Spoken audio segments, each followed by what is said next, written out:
Hoy quiero hablarles del diezmo. El diezmo consiste en entregarle a la Iglesia el 10% de los ingresos.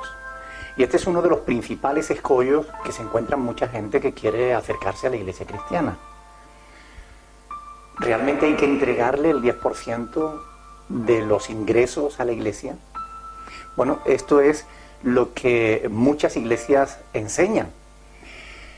Algunos me preguntan, bueno, ¿y ustedes por qué no exigen o por qué no cobran diezmos? La respuesta es muy sencilla. Nosotros no cobramos diezmos por integridad.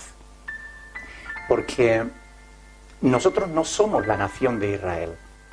El diezmo pertenece a la ley que Dios le dio a la nación de Israel. Y la Iglesia de Jesucristo no es la nación de Israel. Aunque a veces desde los púlpitos se hacen paralelismos como pueblo de Dios, pero realmente una cosa es el pueblo de Israel y otra cosa es la Iglesia. El pueblo de Israel está bajo la ley, la Iglesia está bajo la gracia. El pueblo de Israel está sostenido sobre el Antiguo Testamento, la Iglesia está sostenida sobre el Nuevo Testamento. Por tanto, ¿por qué pues entonces algunas iglesias exigen o cobran el 10% de los ingresos de las personas? Bueno, ellos se fundamentan fundamentalmente en la ley, ¿no? Valga la redundancia.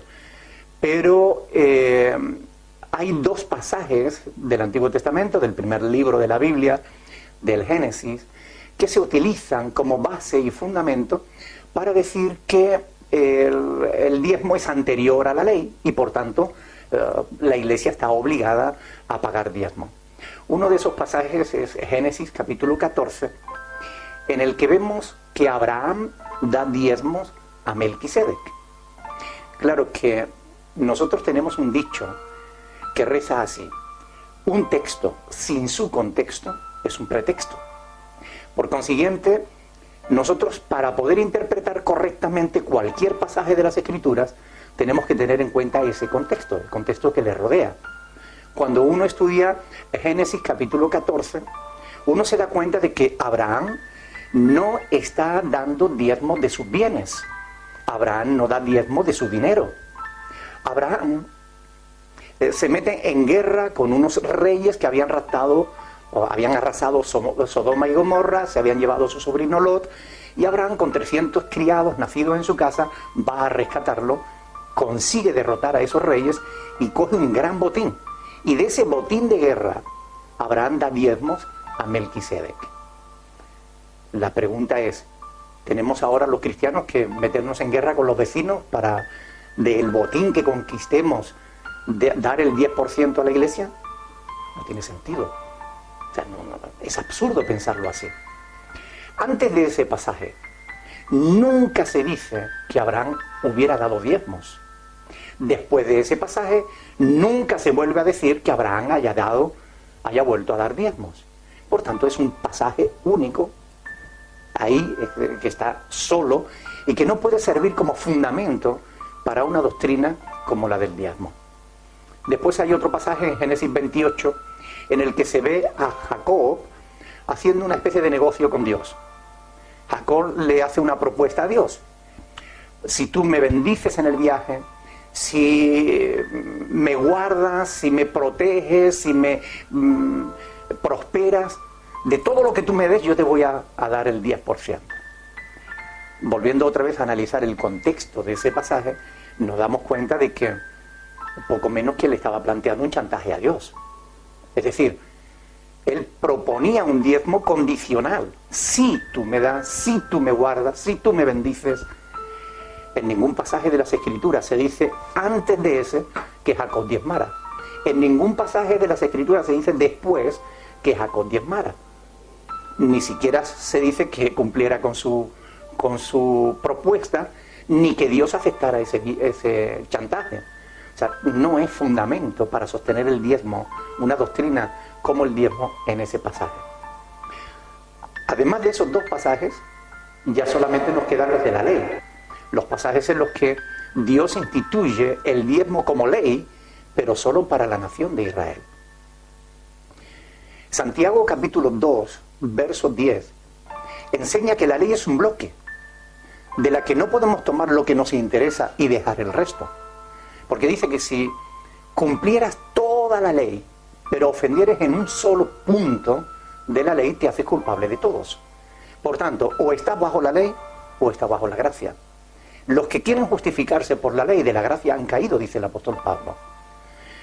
Por otro lado, si quieren exigir el diezmo, pues tendrían que tener en cuenta que otras leyes, como por ejemplo que coma marisco, pues está desobedeciendo a Dios y por consiguiente debe ser castigado.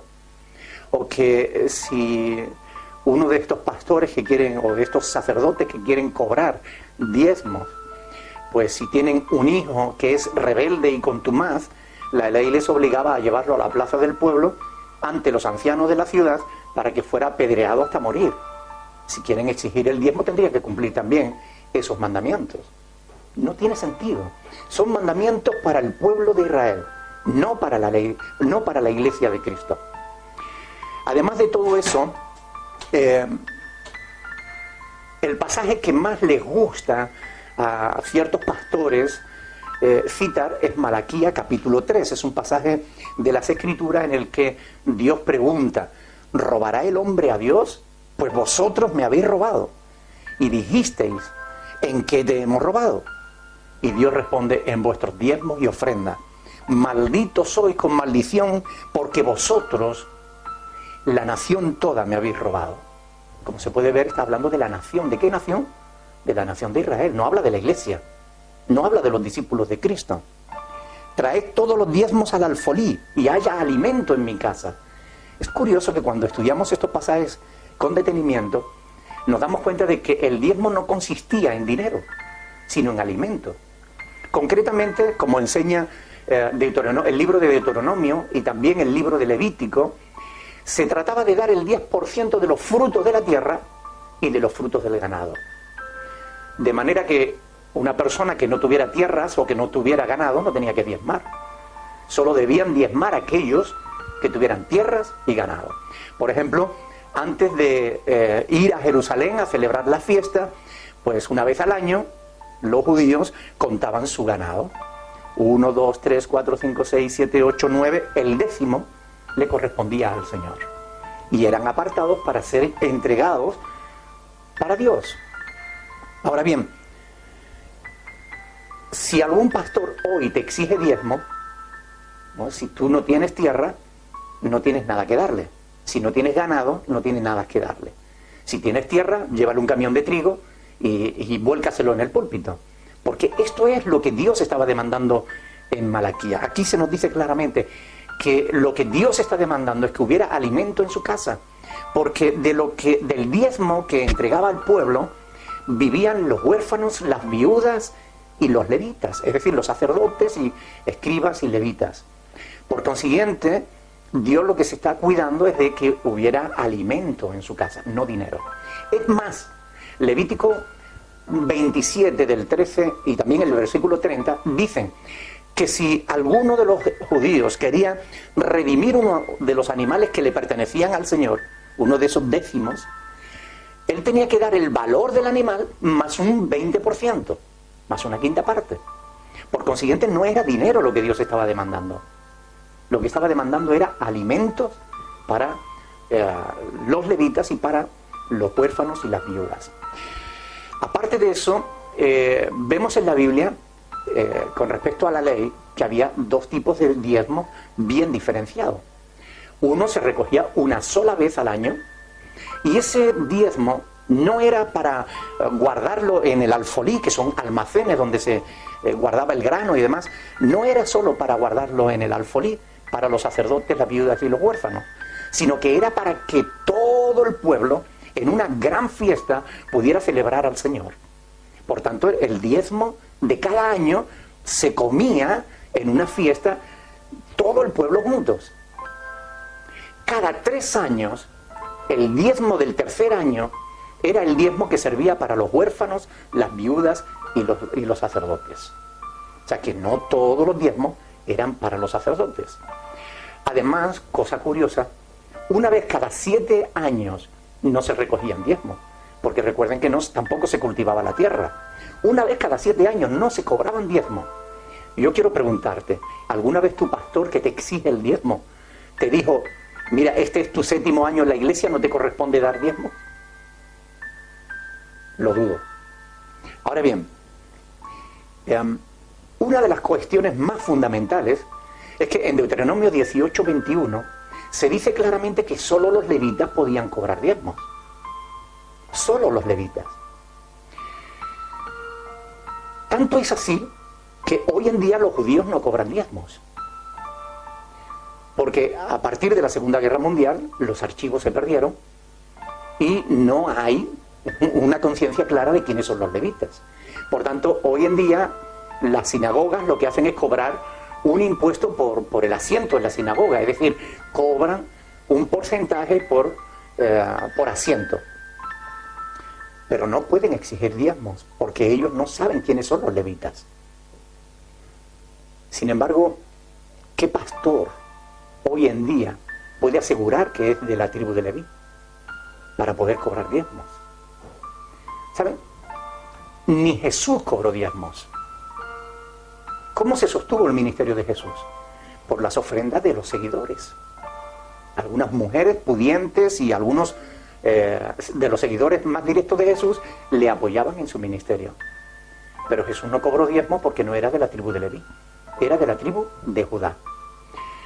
El apóstol Pablo no cobró diezmos, él era de la tribu de Benjamín. Sin embargo, el apóstol Pablo es quien desarrolla toda la teología del cristianismo y no encontrarás, y esto es muy importante, ni un solo pasaje. Mire que la Biblia es un libro bastante consistente, bastante grande. Pues en todo este libro no vas a encontrar ni un solo pasaje, escucha bien esto, ni un solo versículo en el que se relacione el diezmo con la iglesia. ¿No te parece importante este asunto? Ni un solo pasaje en el que se relacione el diezmo con la iglesia. El diezmo siempre se relaciona con el pueblo de Israel. Y esto es así porque la palabra de Dios es clara, es sencilla. Ahora, ¿por qué entonces algunos exigen diezmo? ¿Por qué algunos cobran diezmo? Bueno, la cuestión es bien sencilla porque solamente hay dos respuestas. O son ignorantes de las Sagradas Escrituras, que desconocen en profundidad estos temas, se limitan a tomar una herencia religiosa y a transmitirla sin ocuparse de ver si realmente es o no es correcto lo que enseñan, o simplemente porque son falsos pastores que engañan y manipulan a la gente para sacarle su dinero. No hay otra respuesta. O son ignorantes que no conocen estas cosas, o aún conociendo estas cosas, lo hacen porque realmente son falsos pastores. Son gentes que tienen poca fe. A mí en cierta ocasión me preguntó un pastor, pero es que si no cobramos diezmo, ¿cómo vamos a sostener la iglesia? La respuesta es bien sencilla. Como se sostuvo la iglesia del primer siglo. La iglesia del primer siglo se sostuvo, como el apóstol Pablo enseña en 1 Corintios capítulo 16. Cada primer día de la semana, cuando la iglesia se reúne para adorar a Dios, pues cada creyente pone aparte algo, según Dios le ha prosperado. No se dice el 10%, ni el 15%, ni el 5%, ni el 1%, ni el 2%. Según haya prosperado, pone aparte algo para la ofrenda de los santos. Y los santos no eran solamente los pastores, eran todos aquellos que tenían necesidad. Y concretamente en ese pasaje se hace referencia a los santos de Jerusalén que estaban pasando hambre. Así pues, este es un asunto muy importante. Hoy en día hay una gran manipulación con este asunto. Por eso he querido hacer este vídeo, para aclarar estas cuestiones. Hoy en día en muchas iglesias se habla de sembrar en el reino, de pactar con Dios.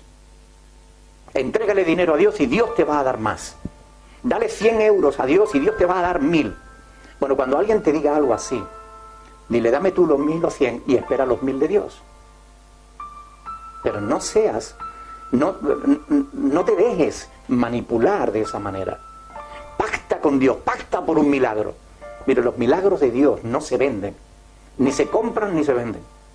Si tú quieres la bendición de Dios, no tienes que diezmar, lo que tienes que hacer es entregar tu vida entera a Dios. Lo que es incorrecto, es exigirlo.